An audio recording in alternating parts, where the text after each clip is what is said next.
Welcome to Wayne's World. Party on! Party on, Wayne. Party on, Garth. Weirdo. What's up, guys? Welcome back to Off the Court with Joe and Derick. If you have not noticed, we have our new awesome setup. Yeah, we are so cool. I know. But we appreciate your support. We really love that we're able to just kind of talk and discuss this with people who are interested. Right. Or they also have like opinions and stuff that they have also gone through. Yeah, I guess we've been having a lot of combos with some people, so yeah, it's great to hear that, and not only that, but also the feedback. And welcome. Look at our new rim. Can they dunk on you? Nah, they're fine. And then our awesome lion. It's a liger.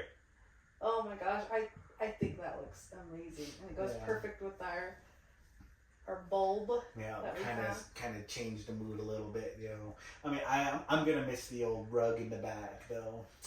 Yeah, we're gonna kind of change up this area here. This is kind of like towards the back of our mobile unit for our brand Underrated Athletics. So we're using the back half of it for our little podcast. As you can see, we found the chairs, little end table. So awesome. They're fine. Definitely. Yeah, I think this is a Macklemore song. The whole like, hey, you got into that phase for a little while. Yeah, I did. So weird on me. Yeah. So if you haven't watched our last episode, we talked about how marriage and coaching works between us, and it's a funny episode. Yeah, so you guys should go and check that out. But we're going to do a new segment, and I think it's going to draw a little bit of attention, but it's going to be fun. So we're going to have our random weird questions. Though these are just questions that I found on the internet. I think it's going to go well with our... I feel like I'm on the hot seat. Yeah. No personal questions. Well, I don't think we're going to get that far, but... Alright, so what's the most interesting place you have ever visited? Besides the race. Ooh. Man, that eliminates a lot. It does. I would say New York City. Oh, yeah. Gosh. Because it's like there's not ever going to be enough time for us to explore and see what we want to see. Yeah, it's really fun there. Yeah. And we've been there, how long ago? It was in 2017. Yeah, so that's when we first launched Underrated Athletics. 3 or 4 days? Yeah, we did. And that was fun. But I feel like we really didn't get the full experience. But we walked in front of moving vehicles. We just see people. Yeah. They just like, come on, guys. Car stop. I'm like, sorry, guys. But we're going back again. Yes. Woo! Yeah. So we might do an episode out there. We're gonna have to anyway. Yeah. And we'll try to get a city view shot. You know, that would be pretty. It'll be cool. Okay, let's move on. I don't want to sleep outside. Yeah. Okay, what is the best piece of advice you've ever received? I kind of babbled that. Oh. Man, that's a good question, and you fumbled that. I did. That was not bad. But you can't fumble a basketball. Best piece of advice. Life's a garden, dig it.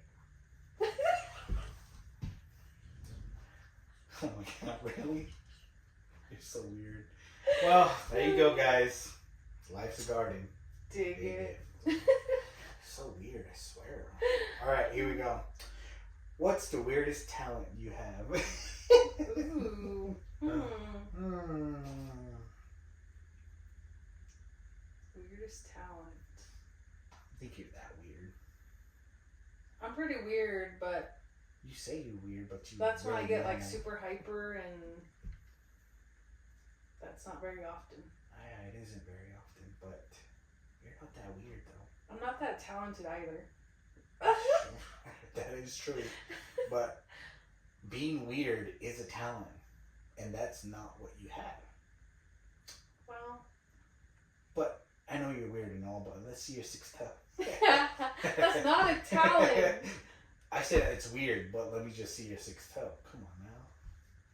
Hey, you like that sixth toe? No, I don't. It's kind of creepy because it's running away from your whole foot. So that's like the. How would you say it?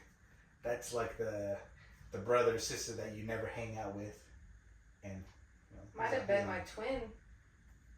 Oh fuck! She ate it. She ate her twin. It's a dog eat dog world out here. It isn't. No, it's like sharks. You ain't no dog. Stop. Stop it. It's like her talent is being weird. Is weird. It's like sharks in the womb. They eat each other. You ain't no marine biologist. Would you stop with that? It is a fact. In what book? Straight fact.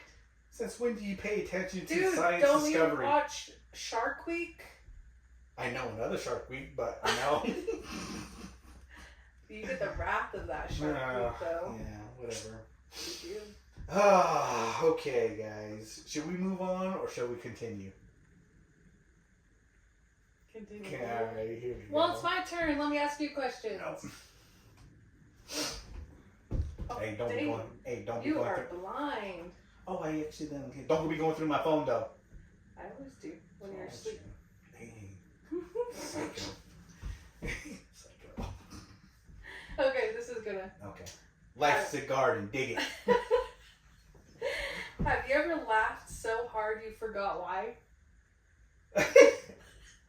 No. I don't think so. I think you did this the other day. No, I didn't. Yeah. No, I didn't. Yep. You were full hyena mode, and then you looked at me, and then, oh, it's today. Wait, what? I think that was me, though. Yeah, no, I've never done that in my life. Okay. So weird, I swear. Hmm. I'm trying to be calm and collected right now. If you were alone in this earth, what would you spend your time doing? Exploring the terrain. Really? Yeah. So I know that if someone charges or coming into my area. But you're alone. Oh shit! You know what? But you're alone. Full on Wally mode. I do what Wally's doing. What? Explore. Talk to myself. You're good at talking to yourself. Yeah. I'm my own best friend. Yeah. You're so weird, I swear. No. What's your favorite book and why does it resonate with you? I like Harry Potter. Do you read? On the low key, I do. I read books. Do you read actual books or do you listen to audiobooks? What if I listen to it but I read it at the same time? Why would you listen to an audiobook and watch the words? Because I like to hear the sound of my voice too.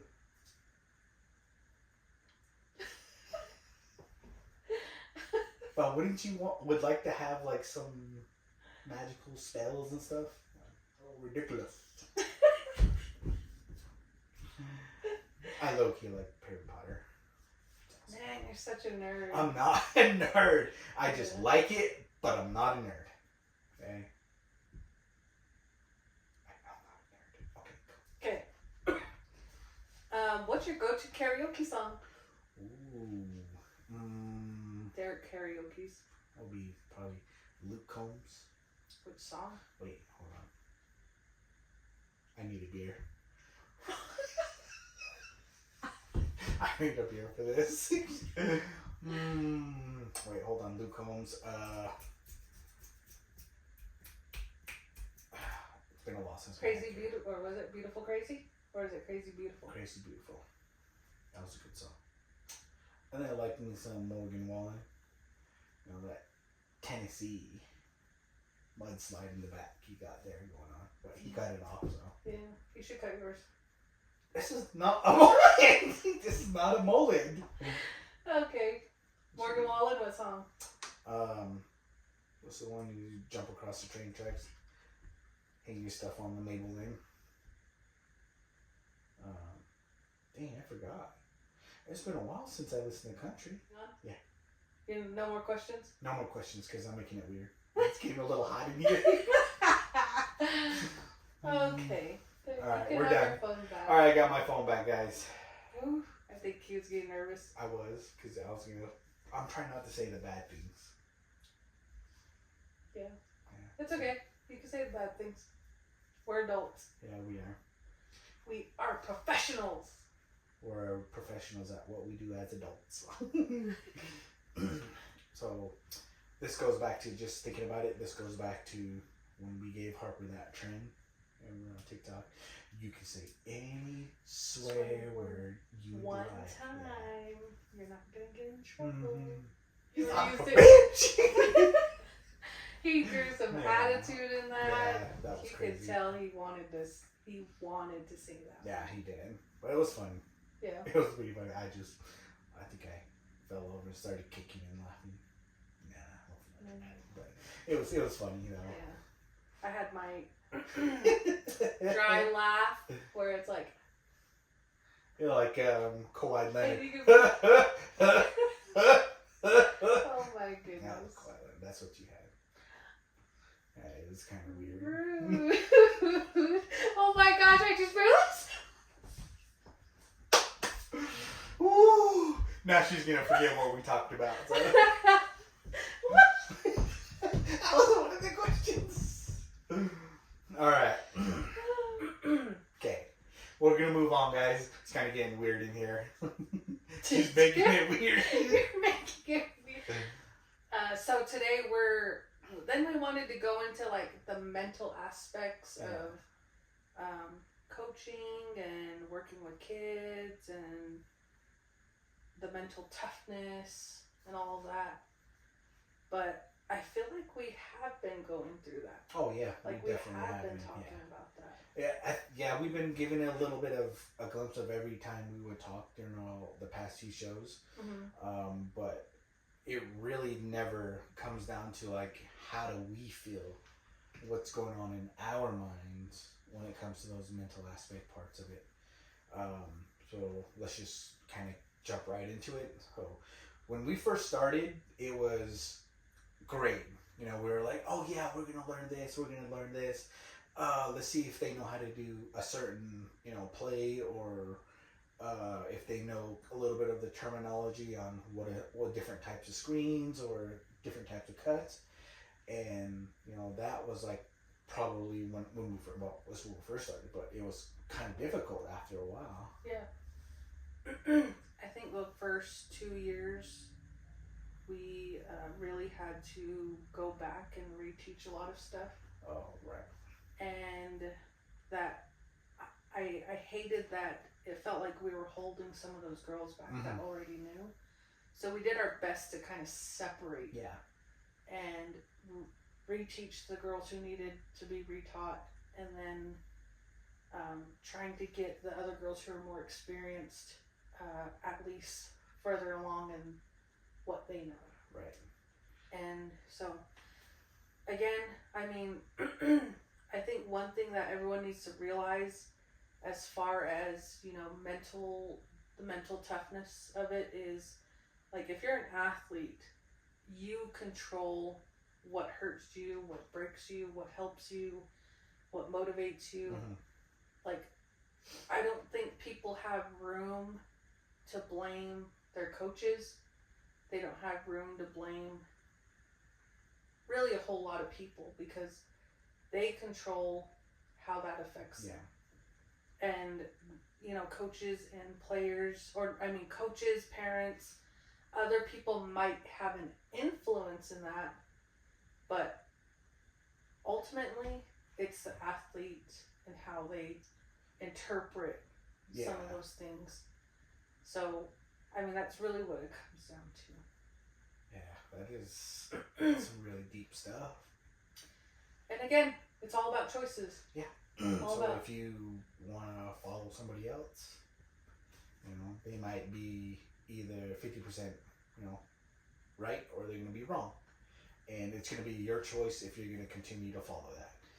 And we're just going to say it. It's going to be harder to dig yourself out when you choose and you decide that it's going to be the wrong way. It's just you're going to backtrack, and I think that's probably kind of like one of the biggest thing here, because once you start backtracking, it messes with you mentally. And because you're taking a couple of steps back, and you're taking a lot more steps back than you are going forward, but you're finding out that there are different ways to move forward. You know, you're going to find a lot of wrong ways, you're going to find a lot of wrong answers, and, you know, wrong questions that you're going to be asking yourself. But you just didn't find a way to get the right one, so you keep finding those, and then finally you're going to kind of like dig yourself out. Yeah. And that's one thing that we kind of, you know, talk to each other about. This is like, besides like with out of practice, this is us driving back, because we have a 45-minute drive back home, and we just like talk about it. Yeah. And those talks are really deep, and I remember we've talked about it, and it was like to the point where it sucked. And, you know, driving back, and you try not to be so emotional about it, but it's under there, it's under your skin. I don't care how tough you think you are, but it'll break you. And someone's going to find that little opening, and they are just going to rip it to shreds. Yeah. I mean, not only that, but like, it goes back to us saying people have these influences on these athletes, and when you have parents or other coaches that you look up to, or you trust completely, you have these people who are influencing these athletes, and they're saying all of this negative stuff about other teammates, coaches. That's what they're influencing, and that's what they're making these athletes see, instead of those athletes choosing, you know, what they want to believe. Yeah. So it's like, if a parent is talking negative about a player, that's what their kid is going to see and believe. And then when it comes to coming to practice and all those team dynamics, guess what that player's going to do? That breaks the whole trust and team dynamics. And that happens a lot. It does. Whether you're there or not, it is going to happen. And, you know, with that, when I'm going to go back just a little bit. So when I started playing, and then I met Joni here, and then she had, you know, her group of friends, and I was acquainted, and I knew a couple of them, you know, and then we started playing together, and the chemistry was great, because we kind of picked up off of how we played, and learning that was great, because I've been so stuck in, how would you say it, not so much like freestyle. What is that word? The other one, more structured.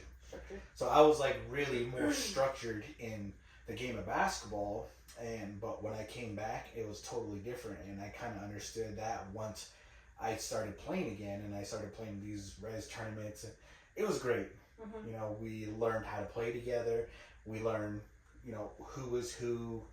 We knew when that we needed to play defense, and when someone slacked off, it wasn't just like, you know, hey, it's okay. Like, bro, what are you doing? So it was kind of like that back and forth. More straightforward. Yeah. And we kind of understood what was at stake at the time, but, you know, with that, it doesn't work with the group of kids nowadays, because everything changes. You say one bad thing, and, you know, their mental toughness, you think, you know, they have mental toughness. We don't know what's going on with them. And that's probably going to be the breaking point. Yeah. You know.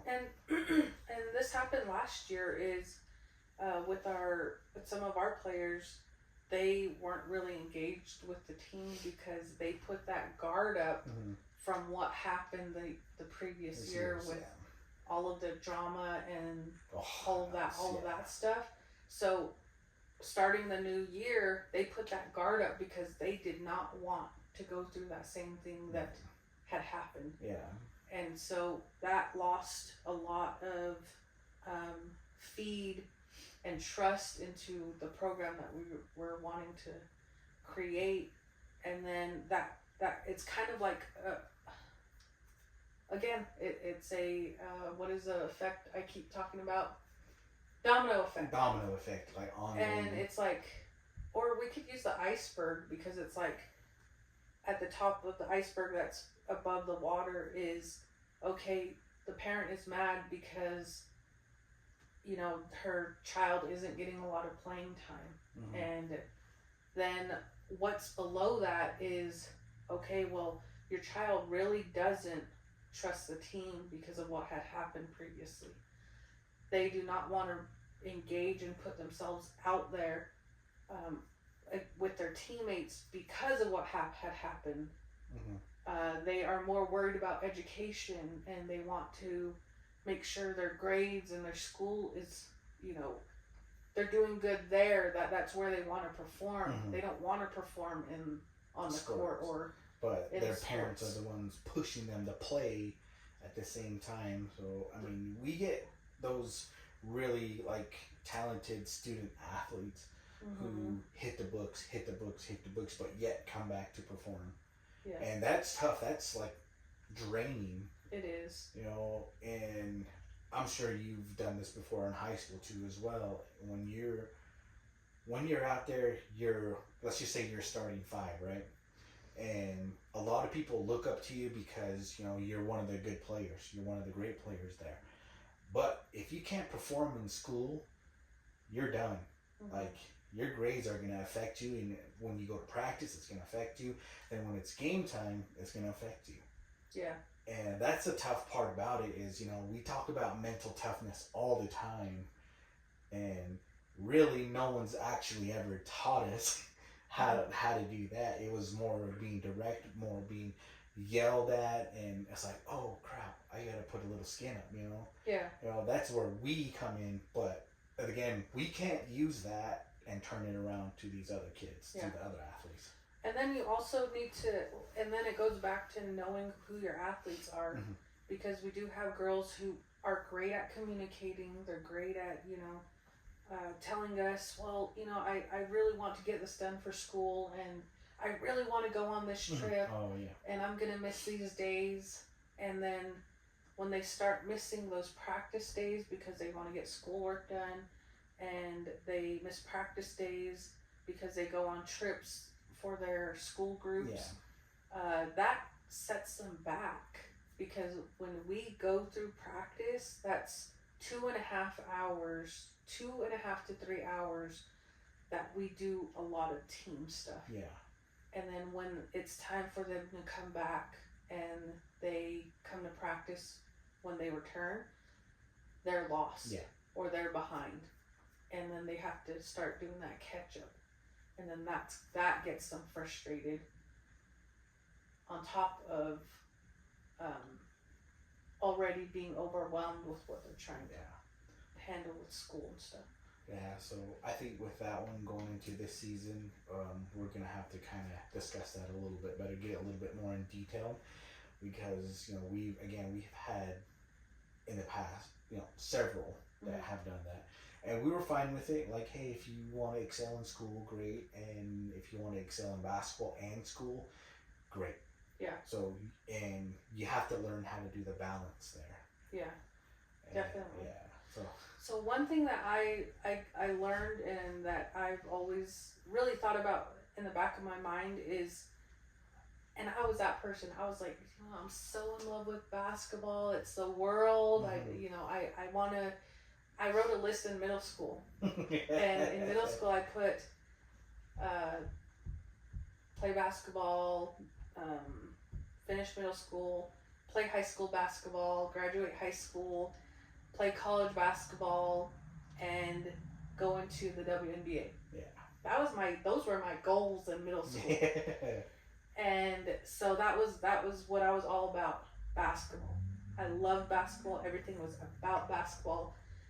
But then, like, after high school, it really hits you when you don't stay on track on that plan. it hit you because you chose basketball over going to college for school. Yeah. And you decided that it was college basketball or nothing else. And so you put all of that effort into one thing, and then you still end up getting heartbroken because what happened to me, I injured my knee.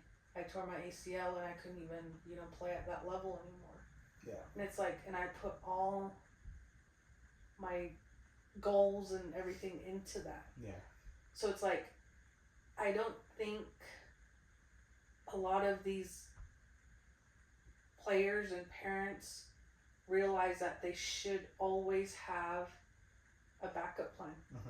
And we have great student athletes. We have great players who are awesome students. They're always, you see that list on the outside of the gym, and we're always like, hey, so-and-so's on there. Right, we have a lot of players on that list. They're like on the academic list. And Yeah. that is, it's super awesome to see that. And Honor roll and all of that. And so I really hope that when you really think about it, it shouldn't be basketball or nothing. Because, that's what everyone has influenced and planned to do is basketball or nothing. It's not nothing. You have school. If you're not a student and you don't like school, you need to have a backup of going to like a trade school or going straight to work and having a plan to go to work. Right.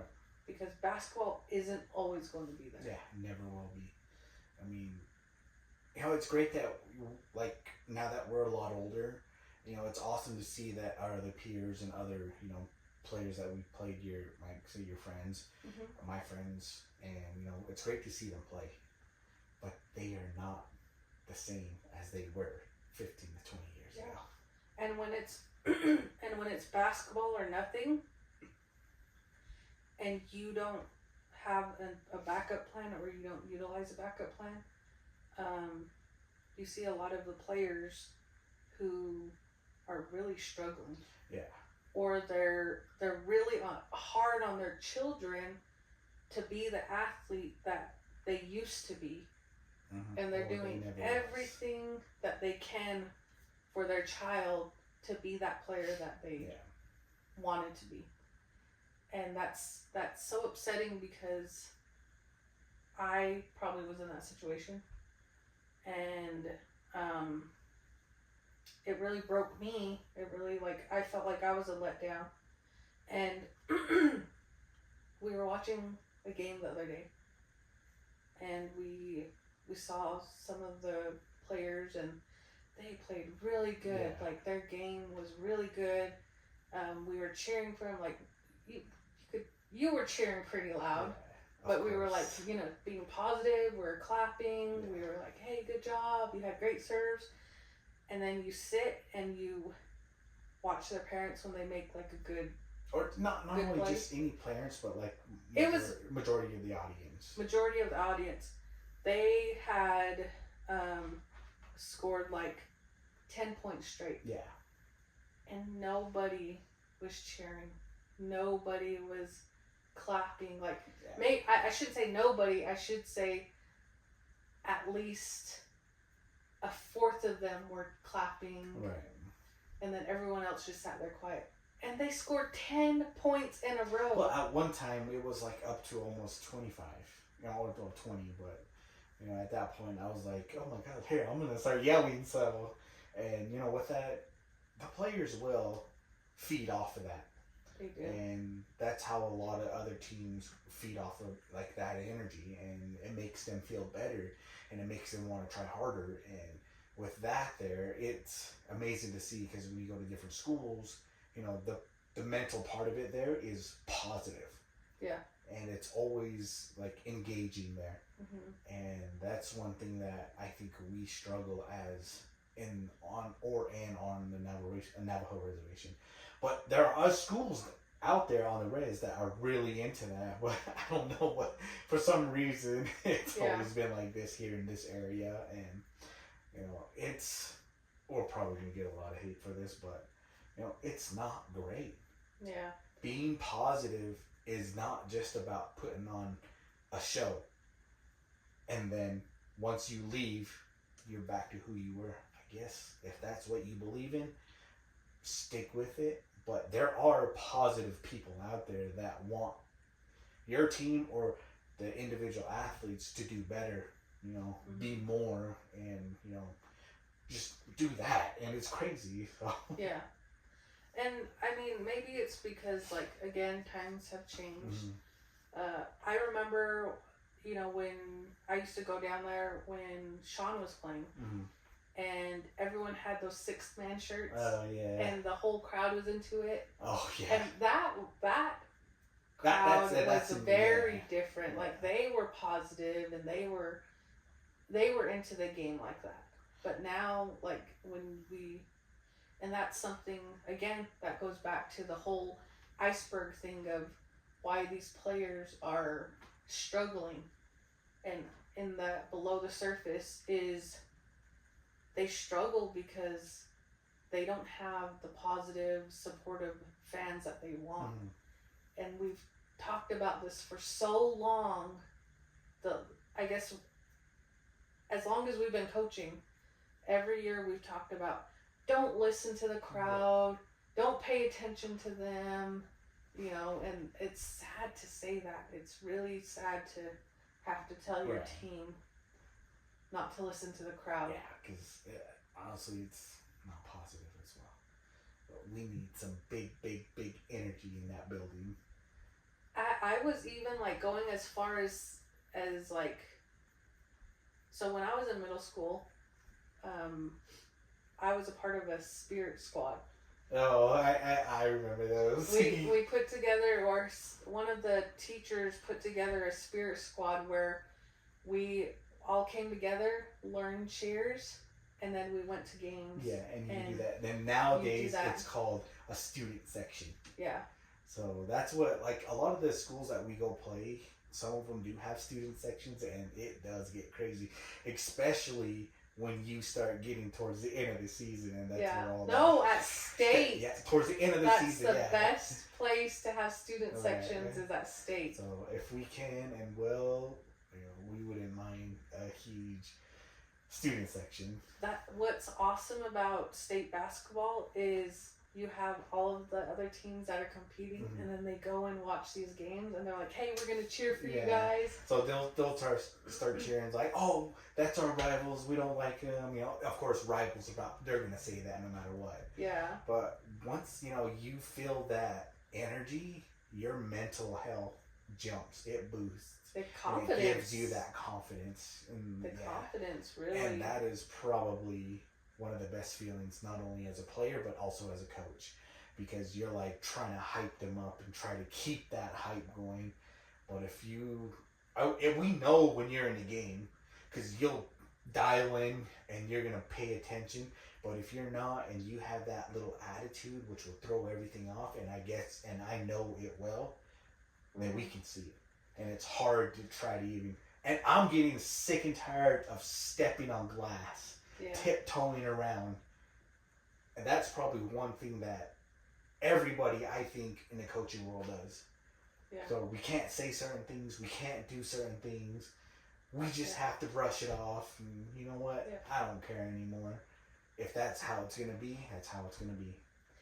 It goes back to, again, when those players are in that moment and they're feeling that momentum and the confidence, they make a mistake, who do they look at?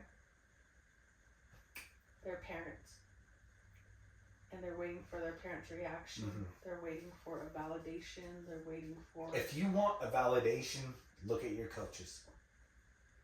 That'll probably be one of the best advice you're going to get once you're on that court. Don't worry about who else is in the crowd. If you want that validation of, hey, you did the right thing, look at your coach, because they're there for a reason. Yeah. And that's one thing I love about coaching is, seeing their spirit lift once they know they did something great. Yeah. So. Well, not only that, but even if they make a mistake. Oh, yeah. Oh, right. Even if they make a mistake, you're still hey, brush it off. It's okay. You know, you almost had it. It was almost there. Yeah. But when you make that mistake and you look up and you're trying to be like, hey, don't worry about it, but they look directly at their parent and you're like, oh. Okay. It's crazy. But I just kind of want to touch back on, you know, when the positive vibes in there, some positive vibes. You know, there's probably only a handful of people that would know this because they were my friends. But, I mean, we're still friends, but, you know, my friends in high school, junior high and high school. But I was low-key the Raider, the mascot. Because we had an outfit, and one year, I probably was like in 8th grade, and it was during a varsity basketball game. Yeah. And I was like, don't we have like an outfit? I remember seeing an outfit when I was younger, and I was like, I went to one of the coaches. I was like, hey, do you guys got an outfit? Is there one laying around somewhere?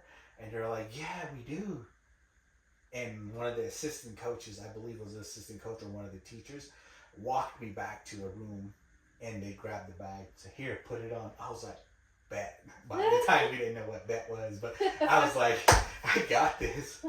And the whole entire time I put that on, I was just cheering on that crowd. I was like the mascot. It felt good. Yeah. But at the same time, I wanted to play basketball. So I didn't want to be out in the mascot. But I was like hyping the crowd. I don't know if you guys, some of you like older generation remember that, but I was the little Raider guy. So I did it during varsity games. So it was during 8th grade, 8th grade freshman and a little bit of sophomore. And that was awesome. So that was pretty awesome. I have a challenge. No, I'm not gonna do it. Because in order to be a mascot, you must hide your identity, and I already gave it away. But I think we should do a challenge. What type of challenge? Oh, if there's still that. I don't know. Mascot. It's probably gone. I'm gonna find out. Okay. And you're going to sport it at one of the games. What? The question is will it fit? That, is sir, is a good question. Yeah. So, but it was awesome. You know, just feeling that energy in, you know, in any gymnasium or any type of sport, you know, you always have that energy, and it brings, like I said, it's gonna boost the mentality, and it's gonna be fun. You know, the confidence is gonna go up, and then they're gonna have fun out there, whether they win or lose. You know, it's always gonna be there. You know, they're gonna know that, okay, the crowd's behind us. Yeah. You know, people are behind me because of that. Yep. And you know, we don't really get a whole lot of that. No. It sucks, but it's, yeah, you can definitely feel the change and the shift in energy, whether it's a win or a lose. And then again, like we've said, you're more approachable, so you get a lot of the feedback. And I answered to the best of my knowledge. And if they had like some concerns about it, and I just say, hey, if you want to talk. It's like, talk to the coach, talk to the AD, but no one's gonna do it. Well, it's not that. I'm just saying, like, you hear more of the feedback. Yeah, and I hate it. And no one, even the positive. Oh yeah, that one too. Even the positive, it is what it is. Yeah. So yeah, I do hear a lot of the feedback because I'm actually from the area that we coach, and which is sad. It's sad that if you're from the area, everyone is more open and they treat you a little different. And then people who aren't from the area definitely get treated differently.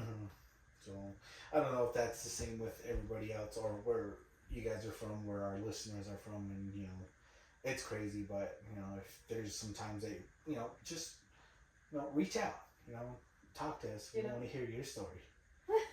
And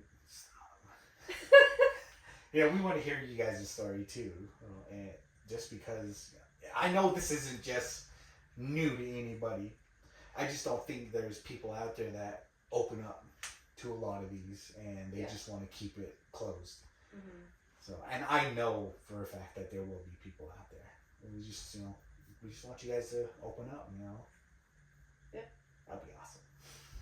Then we have a lot of things to talk about. Without dropping names. Names are out of this. We'll just kind of. Especially if we don't want to throw anybody under the bus. Yeah, no, I'm dragging you back out. So. But I think next time we definitely want to start inviting people, or talking to them, getting their opinions on certain things, which would be awesome. We do know different coaches from different areas, and it'd be nice to just get their take on some of the stuff that we've talked about already. And that's always a good thing, because as coaches, we've made other friendly coaches as well. Yeah. And they're the ones who we kind of talk to and kind of like, hey, have you ever had this happen before? And they'll say, oh yeah, it always happens. It happens almost every year. And I'm like, whoa, you can hear it in their voice. Yeah. And it's like, okay, so we're not the only ones. Mm-hmm. But I kind of want to go back and touch base on what you said earlier about, kids playing and with school and all, like how it kind of like affects them. Yeah. With student athletes, we actually have, multiple students, or students that play multiple sports. That's how you say it. It's great. It's great that they're playing multiple sports. Blah, blah, oh my God. It's past his bedtime. No, it isn't. Yeah. Wait, it is? Oh God. But anyway, so I'm going to end on this right here, okay? It's great to have kids play multiple sports, because it helps with their athleticism, like their, how would you say it? Their coordination, and just because they're playing different sports. But when really you think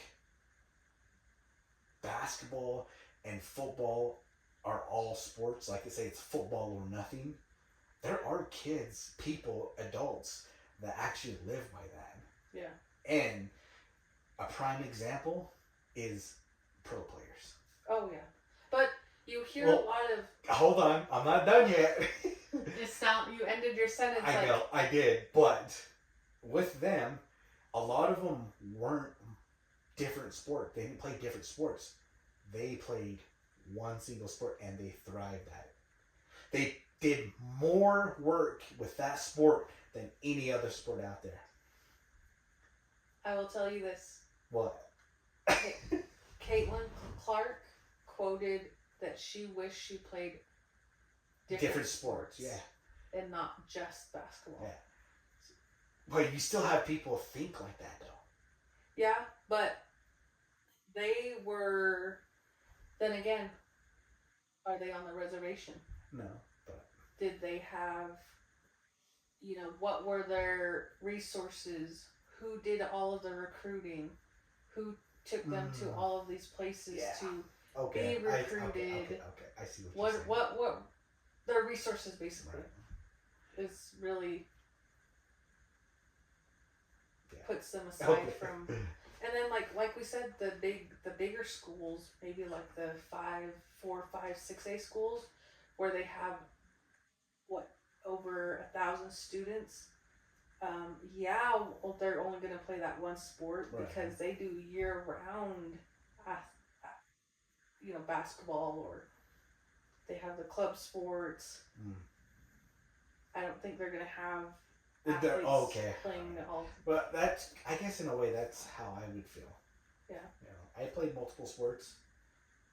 I wanted to play college football. Yeah. But I learned really quick that I didn't have the weight to play. I was quick, but I wasn't fast. I wasn't like...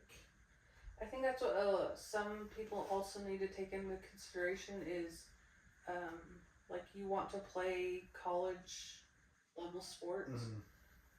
You also need to figure out, like, we have this problem with our guards. It's the same thing with college sports. We have so many players who want to be guards. Last year we had, 5 post players? For varsity we had 3. Yeah. The whole team we had about 5. Mm-hmm. Everyone else wanted to be a guard. Everybody else wanted to handle the ball. They wanted to shoot those threes. Yeah. When it comes down to it, in varsity, you want that playing time. You're competing with the 3 guards that are out there, and you have 5 other guards on the bench that are wanting to get it. Yeah. So they also need to figure that out. Like, if you want more playing time, you better work your butt off and play as a small post. Or if you want to have that starting guard position, you have to be better and understand a few things. Well, a lot more things than just, I can play that position. And that's the hard part about it. But at the same time, it's like, I know you guys are putting in work, but is it enough? Is it varsity work? Yes. Because we have a lot of players who also play summer basketball. Mm-hmm.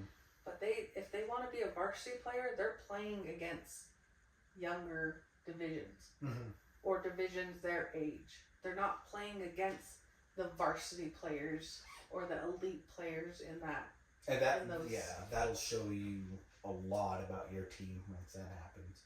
And it's always good. I mean, some people say, I don't want my kids to get blown out, or I don't want my team to get blown out, okay? But they're going to have to learn one way or another. Mm-hmm. And it's crazy.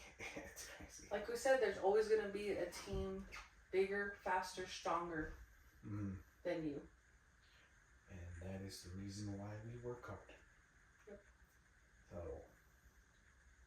We're going to end it here? Mm-hmm. You want to go back and talk about something else? I'm done. I don't know. I passed my bedtime, guys.